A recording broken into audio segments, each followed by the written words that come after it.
The news day continues here on One News Now. I'm Charles Lejano. After staging a massive rally in Nueva Ecija, Vice President Leni Robredo now heads to Tarlac, a province known for being the territory of the Aquinos. Joining us on the line from Tarlac is Ryan Ang to give us the latest on this. Good morning, Ryan. What do you have for us? Yes, good morning, Charles. After a successful grand rally in Nueva Ecija last night, where 50,000 supporters attended, the Robredo-Pangilinan tandem is now in Tarlac to woo voters here. Tarlac is known as the Bailiwick of the Aquinos, and in Central Luzon, this is the only province where Robredo won in the last 2016 national elections. Early this morning, the tandem attended the mini rally in Capas, Tarlac, where the Leni Kiko tandem was endorsed by Mayor Ray Katakutan. VP Leni then went to Gerona Municipal Hall, then went to the Gerona Public Market, where she is warmly welcomed by her supporters. Charles. Now, Ryan, could you tell us about the other mini rallies and events scheduled for today? Yes, Charles, the tandem will have a series of meet and greets and mini rallies in Capas, Moncada, Santa Ignacia, and Tarlac. Robredo will also visit a health center where a supporter donated some equipment. Ryan, I understand that VP Robredo's camp is also scheduled to hold a grand rally there in Tarlac. Where exactly will this be held, and what do we know so far about tonight's grand rally? Yes, Charles, they will cap off the day with a grand rally where thousands of supporters are expected to attend at the Riverview near Aquino Boulevard in Tarlac. The company, River Maya, and other volunteer artists are expected to perform in the event, Charles. Thanks for that, Ryan. That was Ryan Ang reporting from Tarlac. DFA Asiana suspends walk-in services for apostille applications today. The DFA office explains that they had to suspend walk-in apostille services due to the overwhelming amount of applications that they received last night. The agency says they're now investigating the reason why they immediately reached their quota of 300 applicants per day. And as for now, other DFA offices are still accepting walk-in apostille applicants. Walk-in services at the DFA Asiana will resume tomorrow.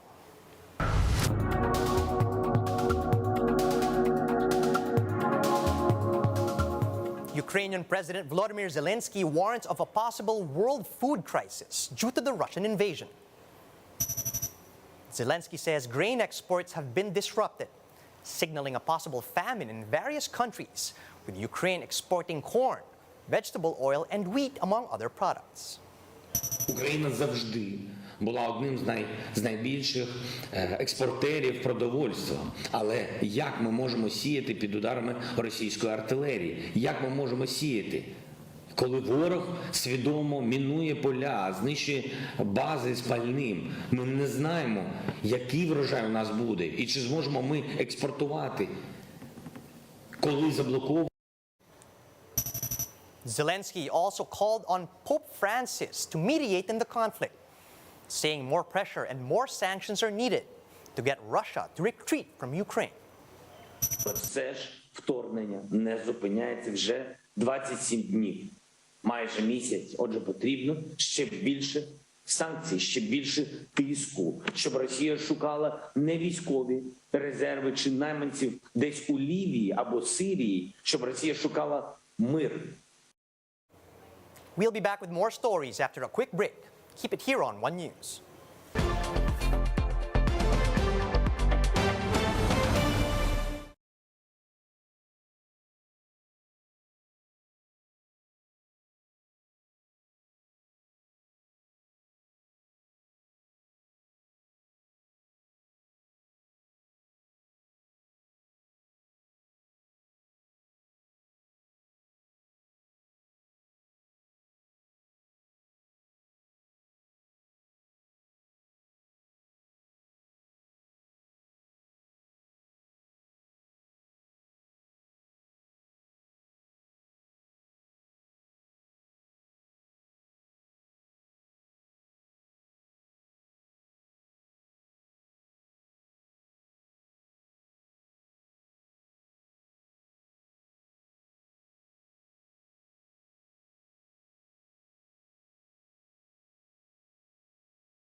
You're still watching One News Now. I'm Charles Lejano.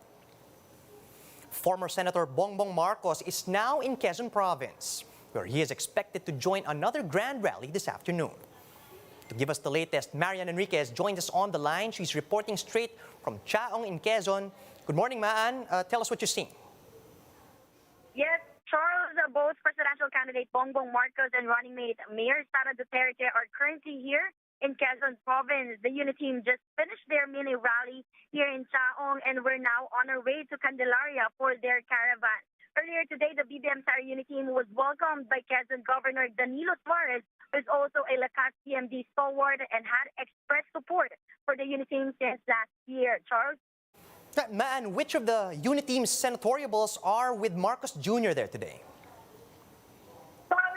In senatorial bets today in Quezon are Senator Sherwin Gatchalian, Harry Roque, Larry Gadon, Rodan Marcoleta, Herbert Bautista, and Jinggoy Estrada. Charles?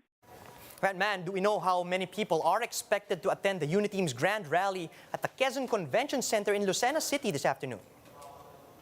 Yes, Charles. Governor Suarez said in an ambush interview earlier that they're expecting about 20,000 supporters in today's unit team grand rally later this afternoon at the Convention Center in Lucena. Charles, recall that in 2016 elections, BBM lost here in Quezon. President Robredo won by over 211,000 votes. So this is going to be a challenge for BBM to win the hearts of Quezonians. Charles? Thanks for that, Maan. That was Marian Enriquez on the line reporting from Chaong in Quezon. MRT Line 3 will be giving free rides from March 28 to April 30, following the successful completion of the rail system's rehabilitation project. No less than President Duterte made this announcement at the completion ceremony of the MRT rehabilitation project yesterday. Transport Secretary Art Tugade added that train passengers can ride the MRT free of charge in all of its stations during the said dates.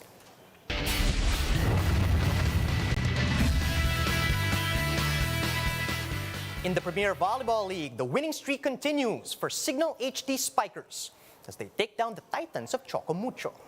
Gretchen Ho has the details. Unstoppable and still undefeated, the Signal HD Spikers showed another masterful game as they outlasted the Flying Titans of Choco Mucho in 4 sets yesterday. Choco Mucho grabbed the first frame 25-20, but the HD Spikers managed to come back and win the next 3 sets 25-17, 25-20, 25-16. Setter Jel Cayuna activated most of her Spikers, especially middle blocker Roslyn Doria, who hammered down 17 points. The Signal HD Spikers remain the only undefeated team in the Pool A and will enjoy a twice-to-beat advantage in the quarterfinals. Signal will face Army as their last assignment on Thursday at 3 p.m., while F2 will be battling Choco Mucho at 6 p.m. Both teams are in contention for the second twice-to-beat advantage in Pool A. Meanwhile, in Pool B, the Creamline Cool Smashers show no rust in their game as they made quick work of the retooled Bali Pure Water Defenders in 3 sets, 25-12, 25-21, and 25-26. Spikers Tots Carlos, Gemma Galanza, and Eliza Valdez chipped in the scoring department. But it was Gio Morado de Guzman's balanced distribution that spelled the win for Creamline. Also in Pool B, the Petrogas Angels continued to soar in the standings as they downed the PLDT high-speed hitters. In an exciting 4-set match, 25-22, 19-25, 25-22, and 25-18. The new Angel Nicole Chamzon led the Angels to their second victory and showed an all-around game. Bali Pure and PLDT will try to register their first win of the season at 3 p.m., while the undefeated Creamline and Petrogas will face each other tomorrow at 6 p.m. And you can catch the PVL action on One Sports, One Sports Plus, the Signal Play app, and the Smart Giga Play app. Gretchen Ho, we are One News. Here's a quick look at some of today's headlines. Comelec says they will create a task force to investigate the alleged vote buying at the unit team sortie in Cavite. But Governor John Vic Remulla was quick to defend his act of giving away cash to the attendees at the event. The PDP Laban faction led by Senator Coco Pimentel slams the Cusi wing for endorsing Bongbong Marcos. Manila Mayor Isko Moreno's Acción Democrático has also criticized this move. And Davao City declares vice presidential candidate Walden Bello persona non grata. And those are the top stories at this hour. Join us later at 2 p.m. as we continue to monitor the day's biggest stories. You can also catch One News on Signal Play. Just register for a free account at www.signalplay.com and stream One News live anytime, anywhere. I'm Charles Lejano. Mask on, wash hands, and stay safe, Philippines. We're One News.